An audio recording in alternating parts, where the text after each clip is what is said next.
Sahabat Fresh Juice, sesaat lagi kita akan mendengarkan Fresh Juice Rabu 10 Januari 2024 bersama Romo Antonius Haryanto dari Cirebon. Kami juga ingin menginformasikan Fresh Juice akan mengadakan siarah bersama ke Holy Land tanggal 9 sampai 20 Maret 2024. Keberangkatan dari Jakarta bersama Romo Vincent Widi MGL dan keluarga Yofi Natasha dan Joshua. Pendaftaran terakhir di akhir Januari ini. Siarah ini diselenggarakan oleh Holy Global Tour. Peserta terbatas untuk 80 orang saja. Untuk info lengkap bisa langsung WhatsApp ke nomor 0821 1212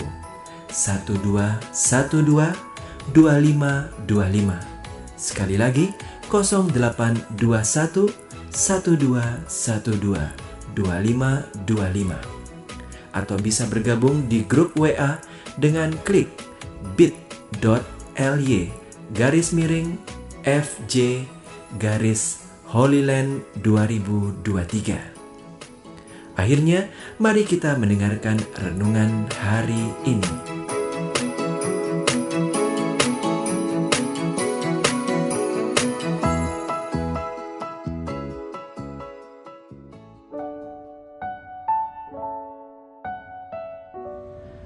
Bapak Ibu, saudara-saudari dan teman-teman muda yang terkasih, apa kabarnya? Semoga Anda sukacita, sehat semuanya, dan selamat tahun baru saya ucapkan untuk Anda sekalian dan salam untuk keluarga. Hari ini 10 Januari, hari Rabu, permenungan kita diambil dari Injil Markus bab 1 ayat 29 sampai 39. Sekeluarnya dari rumah ibadat itu, Yesus dengan Yakobus dan Yohanes pergi ke rumah Simon dan Andreas. Ibu mertua Simon terbaring karena sakit demam. Mereka segera memberitahukan keadaannya kepada Yesus. Ia pergi ke tempat perempuan itu dan sambil memegang tangannya, ia membangunkan dia. Lalu lenyaplah demamnya. Kemudian perempuan itu melayani mereka.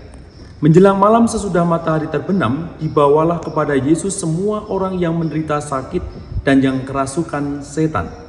Maka berkerumunlah seluruh penduduk kota itu di depan pintu. Ia menyembuhkan banyak orang yang menderita bermacam-macam penyakit dan mengusir banyak setan. Ia tidak memperbolehkan setan-setan itu berbicara, sebab mereka mengenal Dia. Pagi-pagi benar, waktu hari masih gelap, ia bangun dan pergi keluar. Ia pergi ke tempat yang sunyi dan berdoa di sana. Tetapi Simon dan kawan-kawannya menyusul dia. Waktu menemukan dia, mereka berkata, "Semua orang mencari engkau." Jawabnya, "Marilah kita pergi ke tempat lain, ke kota-kota yang berdekatan, supaya di sana juga aku memberitakan Injil. Karena untuk itu aku telah datang." Lalu pergilah ia ke seluruh Galilea dan memberitakan Injil dalam rumah-rumah ibadat mereka dan mengusir setan-setan. Demikianlah sabda Tuhan. Terpujilah Kristus. Bapak Ibu, saudara-saudari dan teman-teman muda yang terkasih, ada banyak orang mengatakan, bahkan mungkin ungkapan yang seringkali kita dengar, bahwa siapa yang memberi akan menerima. Barang siapa memberi akan menerima. Itu sesuatu yang tentunya lumrah. Dengan ungkapan ini kita digambarkan bahwa siapapun yang akan memberi pada saatnya nanti juga akan menerima, meskipun kadangkala tidak datang dengan cepat. Dan hari ini kita juga menyaksikan bagaimana Yesus yang memberi.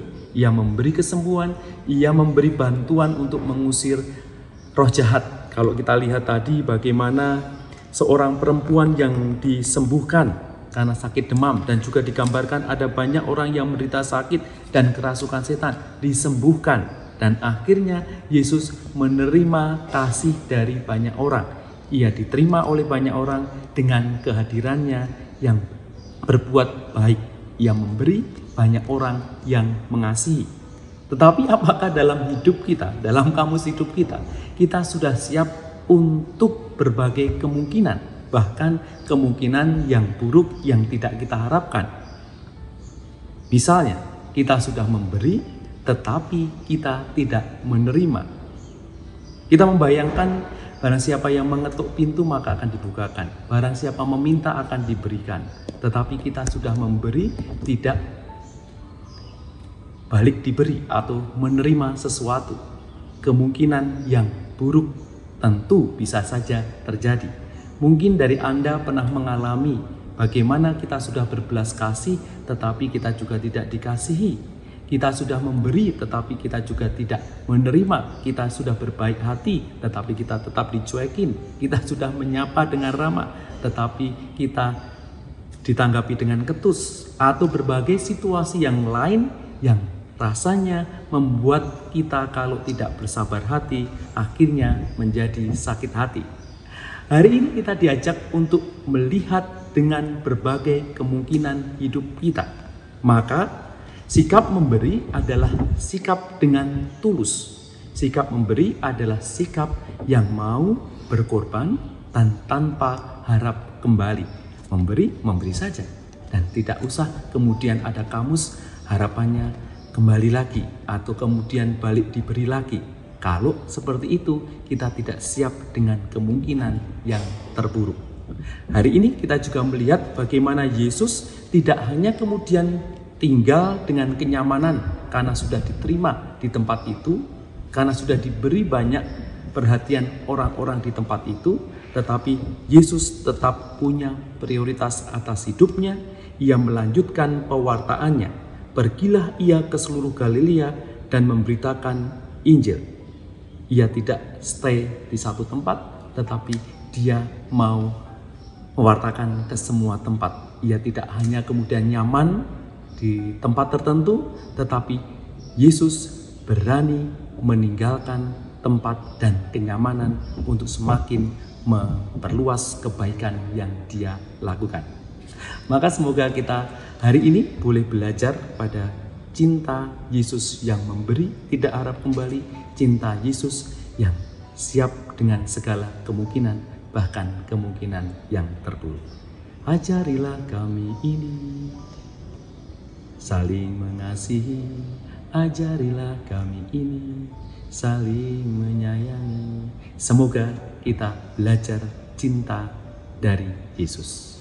Ajarilah kami bahasa cintamu agar kami dekat padamu. Andaikan aku lakukan yang luhur mulia, jika tanpa kasih cinta hampa tak berguna. Ajarilah kami bahasa cintamu agar kami dekat padamu. Mari kita berani memberi dan tidak usah berharap kembali. Siaplah dengan segala kemungkinan, bahkan kemungkinan terburuk. Bersyukur kalau yang kita beri akhirnya juga memberi atau kita akhirnya menerima. Tetapi segala kemungkinan bisa terjadi. Tuhan memberkati. Sahabat Fresh Juice, kita baru saja mendengarkan Fresh Juice Rabu 10 Januari 2024. Terima kasih kepada Romo Hari untuk renungannya pada hari ini. Sampai berjumpa kembali dalam Fresh Juice edisi selanjutnya. Tetap semangat, jaga kesehatan, dan salam Fresh Juice.